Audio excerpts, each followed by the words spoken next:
এই যে আমরা যতটা না ডিবেট করছি যে সংস্কার প্রয়োজন বা প্রয়োজন নয়, সংস্কার প্রয়োজন, এটা নিয়ে গোটা বাংলাদেশের সকল জনগণ মনে করে। এই যে আজকে আইনশৃঙ্খলা বাহিনীর তৃণমূল পর্যন্ত আইনশৃঙ্খলা রক্ষার জন্য গভর্নমেন্টের যে পদক্ষেপ গ্রহণ করা দরকার এবং যে এক্সিকিউশন দরকার, সেটা কি করা গেছে? এখনও করা যায়নি। নির্বাচনের মতো, জাতীয় নির্বাচনের মতো এত বড় একটা ব্যবস্থাপনাকে মানে সুন্দর মতো সম্পন্ন করার জন্য যে প্রশাসনিক প্রস্তুতি প্রয়োজন, সেটাও তো নাই গভর্নমেন্টের। সেটাও দরকার। জি, মানসিকতার ব্যাপার, চিন্তা চেতনার ব্যাপার এবং আমাদের একটা ইলেকশনকে ফেয়ার করার জন্য যেমনিভাবে রাষ্ট্রের প্রস্তুতি দরকার, সরকারের প্রস্তুতি দরকার, রাজনৈতিক দলগুলোর প্রস্তুতি দরকার এবং সবারই মানসিকতারও পরিবর্তন দরকার। সেই জায়গাটাতে একটা লম্বা সময়ের ব্যাপার যদিও, কিন্তু এই বিষয়গুলো যেমন ইভিএম যে পদ্ধতি, সেটা নির্বাচনে এটা কোনোভাবেই গ্রহণযোগ্য নয়। গোটা দুনিয়ায় যখন এটা বাদ দিয়েছে তখন আমরা এখানে যোগ করেছি আমাদের ম্যানিপুলেটেড রেজাল্টের জন্য।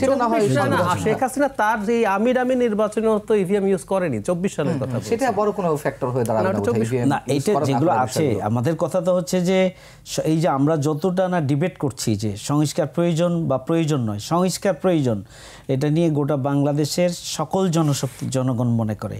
এটা হয়তো আমরা এখন বাংলাদেশের জনগণকে তো প্রত্যেকের মতের সঙ্গে মিলিয়ে ফেলে। আমি বলছি জনগণ আমার পক্ষে, আপনি বলছেন জনগণ আপনার পক্ষে। আসলে আমি সবসময় একটা প্রশ্ন করি, জনগণের সমর্থনের ব্যারোমিটারটা কি? আচ্ছা, না, এটা একটু আপনি জনগণের ব্যারোমিটার তো আপনি নিজ দল করলেও বা আপনি একটা চেতনাকে ধারণ করলেও জনগণের সেন্টিমেন্ট তো বোঝার শক্তি সবার আছে।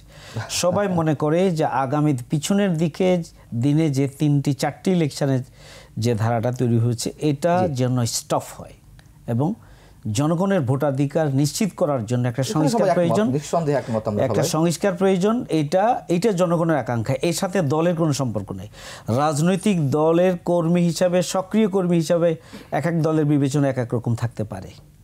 ক্যামেরায় ওয়াও, স্টাইল দেখাও, Xenon X21 পারলে ঠেকাও। আমরা বুদ্ধিজীবী যারা রয়েছেন তাদের চিন্তার জায়গা থেকে কোনো বিশেষ দৃষ্টিভঙ্গিকে সামনে রেখে তাদের বক্তব্য একরকম থাকতে পারে, একটু আমাকে বলতে দিবেন, থাকতে পারে।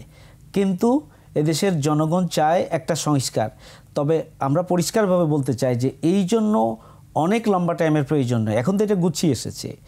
এটাকে এখন একমত হওয়ার বিষয় রয়েছে রাজনৈতিক দল এবং বিভিন্ন স্টেক হোল্ডারের, এবং একমত হওয়ার পরে এটাকে এক্সিকিউশনের জন্য যতটা এক্সিকিউশন করা সম্ভব এবং তাকে সামনে রেখে যদি এগিয়ে যাওয়া যায়, একটা ভালো ইলেকশনের জন্য একটা উদ্যোগ হলো, প্রচেষ্টা হলো এবং সব রাজনৈতিক দলগুলো যদি পজিটিভলি এগিয়ে আসে, তখন অন্তর্বর্তীকালীন সরকারের পক্ষে একটা সুন্দর নির্বাচন দেয়।